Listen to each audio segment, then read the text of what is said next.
What? Yeah, y'all man really thought he was there? Now let me tell you how old I is without actually telling you how old I is. Remember video responses? That's what this is.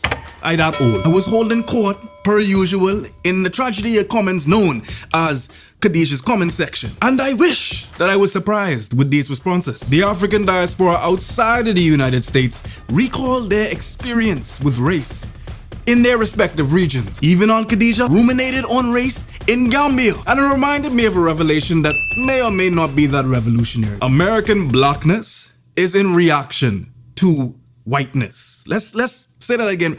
American blackness is in reaction to whiteness. Let's unpack that. Black people were forcibly extracted from their homes in Africa and subsequently supplanted in the Americas for slave labor, after which they endured atrocities beyond the bounds of our imagination, even after slavery was quote-unquote abolished. To this very day, where we still fight over the things that we were fighting for in the 60s. So when our aunt propounds the rhetorical question, can we stop obsessing over race? I argue that obsessing over race is endemic to the Black American experience. It is as quotidian of a topic as the weather in Iowa. Lamenting over race is a phenomenon that Black people all across the states can equally find solidarity in. And that is a unique trait of the Black experience in America. But the question is, how does that manifest in the Caribbean? Is it similar to the experience of race and the understanding of race in America? Is North America just that racist of a region? Or do they just discuss race more than other countries? Or is it both? But before that, top of the morning.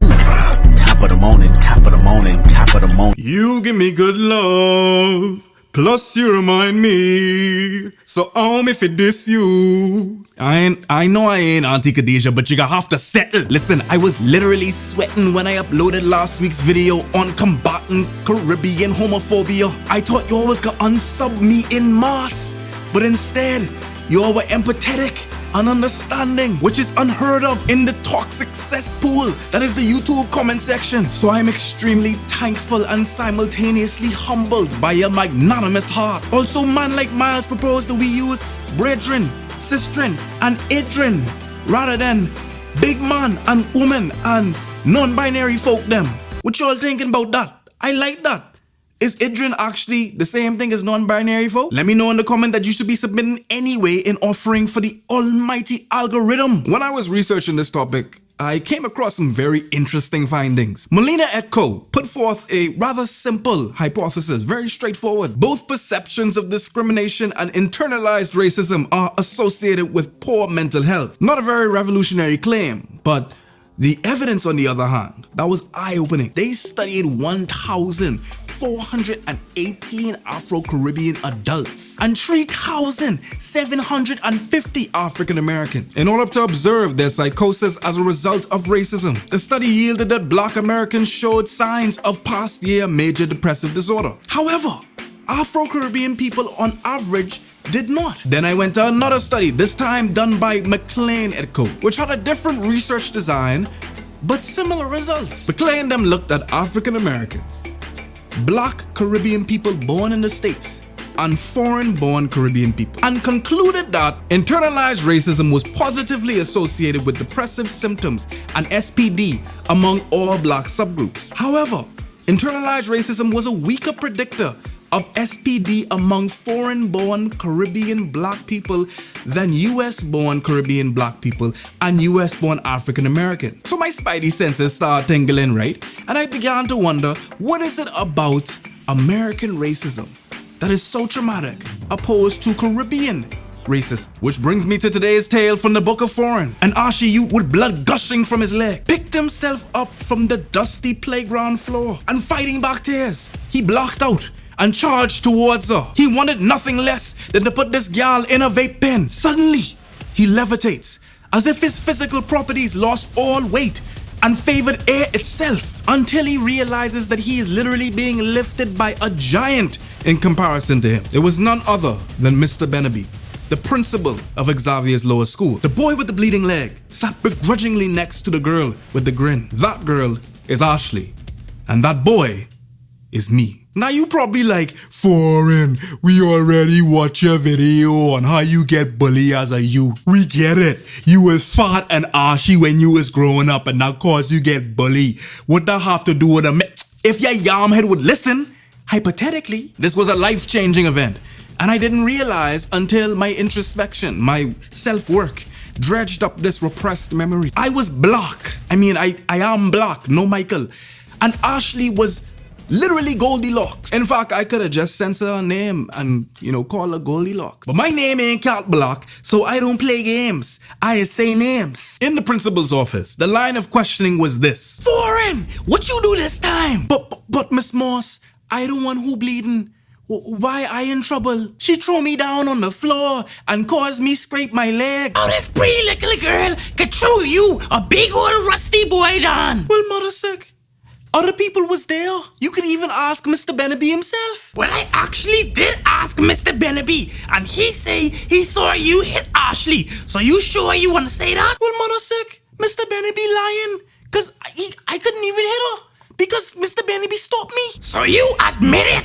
In short, I get juke in detention for a whole week, and Ashley Pale Bungie get McDonald's and to go home early because of this traumatic event. Now, some of you may say that gender bias is a play. Some may even say pretty privilege. But I said after 10 years that this is the equivalent example of black men in America getting ling in jail. That being said, it was the only tangible and overt manifestation of racism that I personally have experienced in the Caribbean. Now, of course, I'm very aware of my size and stature, and I don't really expect many people to be overtly racist towards me. Yet I have been able to identify systemic racism in my own country. The mere fact that the majority of the white minority in the Bahamas live behind the gates of Lyford Key, and definitely colorism, insofar as light-skinned gals adorning billboards across the entire country. But I had never experienced the degree of racism that I had until I came to the States. Now, you've heard my experience with African Americans in this video, but my lord, let me tell you, I almost get rejected from the university that I already got admitted to. And understand that this is a very embarrassing and humiliating story for me, because as someone who prides themselves on their intellectual ability, to be denied entry into a rather basic land grant institution is pretty insulting. So bear with me with this, because this is very difficult for me. So if you see me visibly wince, then you understand why. Now, I really got to do my best Cap Black impression and censor this by name, because he actually still worked there, and being faculty, this is going to be very difficult. So there are real life repercussions to this, because this could actually get me in a lot of trouble. So hey, content, I wish you could feel, not see or hear, but feel the deafening silence in this room when this boy essentially tell me that I couldn't go to school here after a flight all the way from the Bahamas to Chicago. Me and my old man drive all the way from Chicago to Iowa to meet this boy in the admissions department. Along the way, we stopped to a few institutions. The one in Chicago was ready to yuck me up right there. They say, please come. And then the other one felt very much so like a Christian cult. So, I definitely couldn't go there. I ain't gonna lie. I could put pictures up there. I don't care. I never did care. I could put the pictures up right there. I ain't gonna lie. When I go in there, I felt like I was ready to go into getting some Passion of the Christ type thing.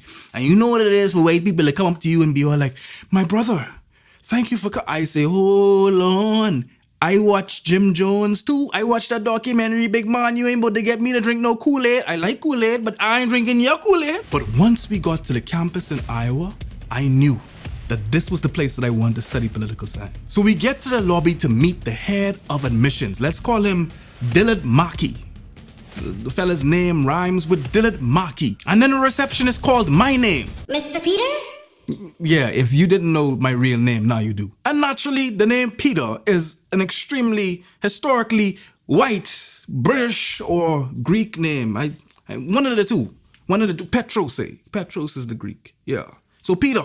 So I guess they thought I was gonna be white. So Lord, you should see how this boy looked like he saw the Holy Ghost himself when my melanin walked through that door. I swear this boy was ready. He said, you know that face. You know how they get dead pale and then they get dead red like a lobster. Oh Lord, this man was shocked. And despite my admission essentially being pretty much done, and this was just a formality essentially, tell me why this boy said that, after reviewing your documents, I don't think we can admit you. He claimed that the difference in academic rigor and scholarship at the institution that I went to, which is an international high school, by the way. So it literally has to abide by standards that meet an international level, you know? But he said that it did not meet the acrimony, the rigor, you know, that you need to get into this institution. Therefore, after reviewing it as of that day, I guess he made a revolution. He must have been looking through my stuff in preparation for this meeting. He concluded that, you know, I don't think that you can go to this institution. No. You ever hear more skullduggery in your life? I mean, of course you did because you subscribed to the show. But I mean, you know, hypothetically. So my old man was hot. And the thing is, he's an alumni, a very distinguished alumni. So he literally lets the man know that, hey, I know personally people that have far less qualifications and academic rigor than my son. And they are literally alumnus of your institution. And like me, my old man don't play games and he say names. And like I said, this is extremely an embarrassing situation because, you know, who wants their old man to have to go and fight that type of battle for them? You know, like this is a school that I was literally obsessed to. Like, why is it that we have a problem now at the 11th hour? And we basically came to a denouement, if you will, that we conceded after some diplomacy, some politics was done. And he said, okay, if you get, you know, a certain amount of credits this summer at a junior college, at a community college, then, you know, we'll let bygones be bygones. So I literally went back to the Bahamas, young me, and got all my things and just went off and stayed in Bumbleclot, Iowa, somewhere in the boondocks, right? For a whole month at a junior college and took 2 courses. Just to prove this by wrong, this Colonel Sanders looking by wrong, I was determined to gain admittance into that school. And let me tell you something. When I get to that community college's campus, everybody looked like I was there to rob them. They could not fathom the fact that I was there. One time I was walking through Central Campus at night, right? So I walk in this way. And another gal was coming this way. She saw me and her eyes gone wider than the space between Sid the Sloth eyes. And she did the 100-meter dash past me like she's a runner, she's a track star. I started looking back. I started looking around like, must see Freddie or Jason chasing this girl. But no, it was just my block. Long story short, I finished with a 4 point and I gained admittance into the school. But between that and the mildly racist comments that I endure here to this day, you know them ones that is called jokes, but it's actually thinly veiled racism. Like this time when I was practicing with one of my teammates, I loosely call him a teammate, you can't call him a friend. And I was practicing this move called knee on belly. Like you literally have to put your knee on the person's belly. This is fighting, of course. Recreational fighting. I don't fight in the street. And when it was his turn, this boy thought it would be funny to try put his knee on my neck. Then after I launched this boy across the room like Bruce Banner, this man thought it would be funny to make the joke that, oh, I call that one the George Floyd. So needless to say, anytime when we spar, I hold my chokes, my rear naked chokes and my cross collar chokes just a wee bit tighter. And anytime when he taps to say that's enough, I'll stay on it just a little bit longer and react a little bit slowly. Like, I can't feel that tap. You gotta tap a little harder for me. This is American racism. And with that being said, I have a confession to make that I'm not very proud of actually. When I came to the States, and mind you, I was born in New York. That's why I have dual citizenship, fun fact. But I literally came back to the Bahamas and then I didn't, come back to the States until college. So when I came to the States, I was that black immigrant that looked down on African Americans. I did. I didn't understand why they behaved the way that they did. And it might be an Iowa thing, but you have to understand, this is the first time that I'm actually meeting black Americans. Everything else that I had understand from them was literally just my history lessons in the Bahamas, which is extremely biased as well. And, news, popular media, songs, things like that. And the thing is that the black people that I met at this university, people from Chicago that, coming over here most of the time, and they would do stereotypically black things like, shulk and hang their head and, posture in certain ways and sag their pants. They wouldn't even speak up in class. And to be honest, a lot of them didn't make it to the second semester. Now, of course, me understanding it now, that wasn't because of their inability, but just the school's inability to retain people of color because it was just a predominantly white campus and it's austerely lacking in culture and institutions and public goods that we can enjoy in order for us to stay there and enjoy our time in college, something that's supposed to be a life-changing experience. And I used to get annoyed because I used to say, here I am trying to exemplify Black excellence. I am literally that arrogant. There's something from coming from a rock that makes you think that you could just go anywhere and conquer everything. But this immigrant mentality, especially Black immigrant mentality, you would find it probably in Africans as well, where if you make it to the States, you should be able to do whatever you can do and achieve whatever you can achieve if you're in the States. To a Black immigrant, this is the mindset. It was until the 2016 election, and you know who won that election, that I began to understand the Black experience in America. Because after 1 year of the Trump presidency, I began to see myself in the context of white people totally differently. I became extremely aware that these people around me may very well only see me as a big Black man with a beard. I became guarded and would sublimate in public, sublimate my emotions and expressions in public to accommodate and protect the feelings of white people around me. Because in my mind, seeing what I saw as far as the enfranchisement of the very marginalized white people that were dormant, were quiet until Trump came in office, and seeing that, pretty much just prop up overnight, I began to think anybody around me could very well be wearing a red hat or maybe a white gown at the end of the night. And I didn't even know. But then I went back home to the Bahamas for Christmas and I caught myself. I realized that I was doing the same thing that I was doing in the States as far as being guarded and, muting my expressions and trying to accommodate for people in my own country. And I did not have to because it's a predominantly Black country. I realized that I was losing my affability and my character, the thing that makes me unique, my gregariousness. And that was after only 2 years of a Trump presidency. The Black Americans that I met in Iowa were literally dealing with that their entire life, just being surrounded by whiteness. So I remember randomly telling my gal who was African American that I'm sorry. And she thinking that I do something else, something else, but no.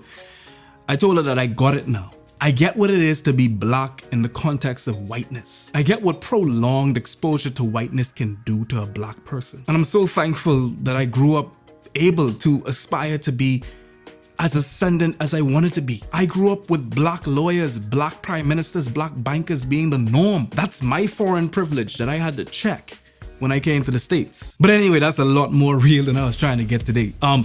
Click that right there if you want to know what systemic racism looks like as far as how it affects Caribbean Americans as it pertains to Caribbean American Heritage Month. Something that makes my skin crawl just from saying it. I can see it there.